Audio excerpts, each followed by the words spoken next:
Hello and welcome to the PIP podcast, Parenting Through Inner Power. Now, have you been wondering what kind of environment you could provide to your child, right? For your child's healthy growth, for holistic growth, for overall growth, for all round growth, right? The usual things that again you keep browsing for, you keep browsing around, and there are so many suggestions.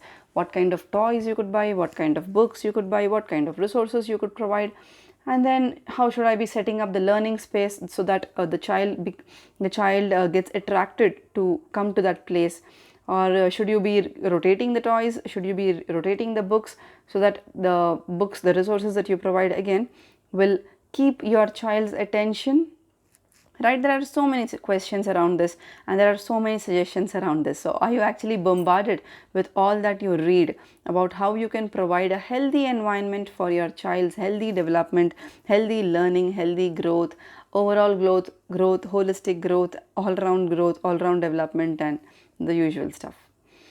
Let's get into the basics. Let's understand what this environment is. What actually is environment? Why is it important? So just imagine there is a seed, okay? Just imagine there is a seed. And for the seed to bloom to a flower or a fruit or a vegetable, whatever it is intended to, supposed to be blooming in that lifetime, right? Your child is supposed to be doing something in this lifetime. So for the seed to become a sapling and then to bloom to a flower or a fruit or a vegetable, to produce a fruit or a vegetable, do you put it in soil or do you put it in concrete? I believe you put it in soil. That's because again the environment in which you plant the seed is important, right? And when the sapling is going wrong, when the sapling is maybe has one or two dry leaves, you don't blame the sapling, you don't label the sapling, you don't compare the sapling with the other saplings or with the other plants out there, but you get to the environment, right? You check the soil, you check for some weeds, you check for how much amount of water are you adding, right? You work around with the environment of that sapling. You don't actually pull out the sapling, or you don't actually keep scolding the sapling. Okay, so in this very similar manner, when the child needs to be blooming to the child's full potential, it is the environment that is important, right? You should be providing a fertile soil, you should be providing a red rich fertile soil, in and not concrete for that matter, right? So that's the reason why environment is important. Why is environment important? That environment plays a very crucial role for any kind of life, for any kind of living being to bloom to its full potential. Now, all said and all done. Now, let's get into this question, that what does environment comprise of, right? What does environment actually mean? Does it just mean the room that you provide, the bed that you provide, the study table, the book stand, the books, the toys, the physical, all these physical things that you provide? Or what else? What else does this environment comprise of? Now just be with me, right? Just be with me. Just be present with what I'm actually sharing with you. The environment that you provide to your child actually comprises of not just these physical things that you are getting for your child, that you are buying for your child, but very importantly, they comprise of the environment comprises of the thoughts that you have in your mind when you are with the child, when you are around the child, when you are whatever you are thinking about the child, you're thinking of the child, you're telling it to someone else, or even you are thinking about other people in front of your child, right? Your thoughts, your feelings, how are you feeling at that point of time, how are you feeling about your child's whatever your child has done? Are you feeling your child is a problematic person? Are you feeling your child is always troubling you? Are you feeling your child is adamant? Are you feeling your child is strong-willed?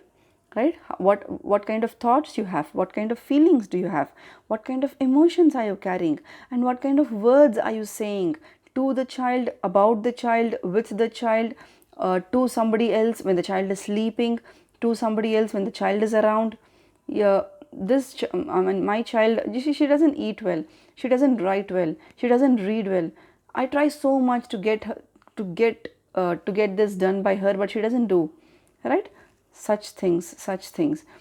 So the words that you use, again, even if the words that you use about the child or to the child about other people, right? And then then the final thing is the actions that you do, right? The actions that you decide to do, again, to your child, with your child, about your child, or to the other people when your child is around you, or to the other people even when your child is maybe consciously not around you, maybe your child is sleeping. Still, everything matters, right? Even if your child is sleeping, your emotions matters. Even when your child is sleeping and you are kind of complaining about your child to your spouse or the other family member, it just gets planted in your child's subconscious, right? So it is this internal environment that is what is important in the first place. Your thoughts, feelings, emotions, words, actions, right? These are the basic and most important things that this environment comprises of. Once this internal setting is taken care of, once you are aware of your thoughts, feelings, emotions, words, actions, all that you are doing to your child, with your child, around your child, to others when your child is around with you, along with you, once this is set, once the internal thing is set, then anything you want to provide from an external point of view, from a physical environment point of view, it gets set, they come into place, right? You will be clearer from your internal perspective regarding what is it that my child actually needs at this moment. Is it a book that he needs? Is it a toy that he needs? Or is it a resource that he needs? Yes, maybe you could reach out for help. What kind of books you could buy, what kind of toys you could buy, but ultimately, even after you get help, when you are implementing that help with your child, ultimately, again, your discretion, your internal environment matters. Maybe there is a parent who claims this worksheet works very well for this child, for child of this particular age, but it is only you who can connect to your child at that moment. It is only you who can understand your child's needs at that moment, right?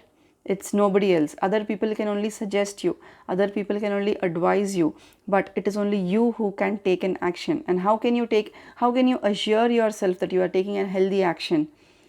Let me tell you, action doesn't happen just like that, right? Everything has a root cause. So the feelings that you carry, the thoughts that you carry in your mind are what are giving you certain kind of feelings, are what giving you emotions, and emotions is what making you take an action, and that is what is creating an environment to your child. This is the environment that you are providing to your child, right? Now, coming back to the first question that I asked you, are you wondering, or do you want to provide a healthy environment for your child's growth, for your child's development, overall development, holistic development, all-round development, all-round learning, holistic learning, right? All these nice words that you get attracted to in the market. Everything starts from you. Everything starts from within you, right? Most importantly, if you got to be aware of all of these, then you got to connect with the inner power that you already have within you, and that is what I mean by saying parenting through inner power, right? So just look at this whenever you are bombarded with suggestions, or whenever you are thinking, what kind of, is it something I could provide to my child? Just go back to the basics and see what kind of thoughts, feelings, emotions, words and actions that are you providing to your child. Thanks for listening. Cheers. Bye bye.